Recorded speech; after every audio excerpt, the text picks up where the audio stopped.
Assalamualaikum warahmatullahi wabarakatuh.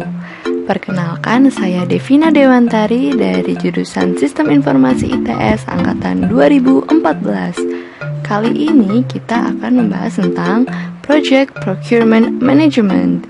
Ingin tahu lebih lanjut? Selamat menyaksikan. Project Procurement Management meliputi proses-proses untuk membeli atau mengadakan produk, service, atau sesuatu yang dibutuhkan dari luar tim proyek. Kemudian, Project Procurement Management ini juga memerlukan kontrak berupa dokumen legal antara penjual dan pembeli. Proses-prosesnya adalah Planning Procurement Management, Conducting Procurements, Controlling Procurements, dan Closing Procurements. Planning Procurement Management adalah proses mengidentifikasi kebutuhan proyek yang dapat dipenuhi oleh produk atau jasa dari luar organisasi. Tipe kontrak ada berbagai macam nih, ada yang namanya fixed price, yaitu kontrak yang menyatakan kontraktor akan melaksanakan proyek sesuai dengan rancangan biaya yang di awal. Kemudian ada yang namanya cost reimbursable contract. Nah, itu pembayaran kontraknya akan berdasarkan dengan biaya real yang sudah dikeluarkan oleh kontraktornya. Nah, cost reimbursable contract ini ada berbagai tipe. Yang pertama ada cost plus fixed fee contracts. Yang kedua ada cost plus incentive fee contracts. Ini insentif akan diberikan sesuai dengan persentase proyek yang sudah dikerjakan. Kemudian ada yang namanya cost plus award fee contracts. Nah, ini tuh perusahaan akan menyatakan proyeknya ini bagus atau tidak. Jadi ini tuh agak subjektif gitu. Nah, kemudian yang terakhir nih ada time and material contract. Ini gabungan antara fixed price sama cost reimbursable contract. Jadi di sini ada tipe kontrak dan resikonya. Nah, di sini ada CPPC sampai VPP, yaitu firm fixed price. Nah, cost plus percentage of cost ini dia ini risiko untuk pembeli dia ini semakin tinggi. Kemudian risiko untuk penjualnya semakin rendah. Kenapa? Karena pada saat ini kita ini sebagai pembeli tidak tahu presentasi harga yang akan diselesaikan oleh seller kita. Kemudian ada CPPF, kemudian ini yang moderate ada CPAF, yaitu cost plus award fee. Ini sifatnya itu subjektif tadi. Kemudian yang ini ada FPP, yaitu firm fixed price. Biaya sudah ditentukan di awal. Nah, risiko bagi pembelinya itu dia itu rendah karena dia sudah tahu berapa cost yang akan dikeluarkan.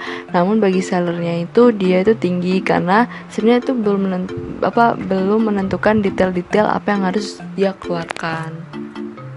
Tools dan teknik yang dapat digunakan ada make or buy analysis, yaitu dibuat nih analisis perusahaan itu lebih baik membuatnya atau malah membelinya dari luar karena mungkin biayanya lebih murah.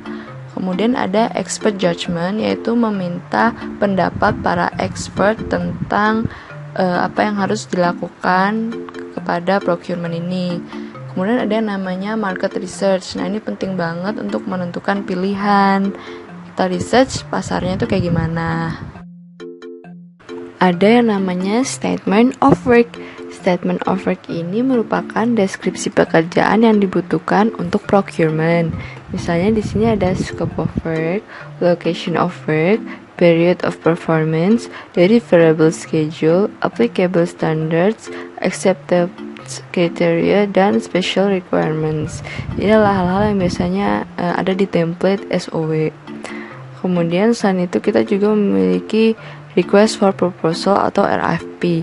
RFP ini biasanya terdiri dari Purpose of RFP, Organization's Background, Basic Requirements, Hardware and Software Environment, Description of RFP Process, Statement of Work and Schedule Information, kemudian Possible Appendices yang terdiri dari Current System Overview, sistem yang sekarang ini kayak gimana, sistem requirement, kebutuhan sistem kita tuh kayak gimana, kemudian volume and size data. Required contents of vendor response to RFP. Vendor itu kalau mau merespons harus menyerahkan apa saja. Kemudian sampel kontrak, contoh kontraknya kayak gimana. Conducting procurements. Nah, ini tuh proses yang mencakup siapa yang bertanggung jawab, yang mengirim dokumen ke penjual berpotensi, mendapatkan proposal tawarannya, memilih penjual, dan membuat kontraknya. Ini merupakan contoh proposal evaluation sheet. Jadi di sini ada kriteria dan weight-nya. Kemudian ada tabel untuk proposal 1, proposal 2, proposal 3 hingga berapa proposal yang sudah kita terima. Kemudian kita lihat kriterianya, misalnya ada technical approach, management approach, best performance, sama price-nya. Nah, kita ini bisa membagi menurut kriteria kita sendiri. Misalnya technical approach-nya 30 atau 40 atau terserah kita. Menurut kita apa yang lebih penting. Misalnya kita mempertimbangkan price yang lebih penting, maka alokasikan price untuk yang lebih besar. Kemudian ini adalah rating, yaitu proposal ratingnya seperti apa. Kemudian weight dikalikan rating, itulah skornya. Kemudian kita akan mendapatkan total skornya di sini. Nah, ntar kita bandingin mana proposal yang memiliki skor paling tinggi. Itu bakalan kita pertimbangkan untuk jadiin kontrak. Controlling procurements. Ini itu proses memastikan kinerja penjual memenuhi kebutuhan di kontrak di awal tadi. Yang harus diperhatikan nih, yang pertama, setiap perubahan yang dibuat ini harus direview dulu. Kemudian perubahan ini harus didokumentasi agar mudah tracking perubahannya. Kemudian kita juga harus punya rencana cadangan. Closing procurements, yaitu penyelesaian kontrak dan resolusi untuk open items yang belum terselesaikan. Toolsnya itu bisa berupa yang namanya procurement audits, negotiation settlement, dan records management system.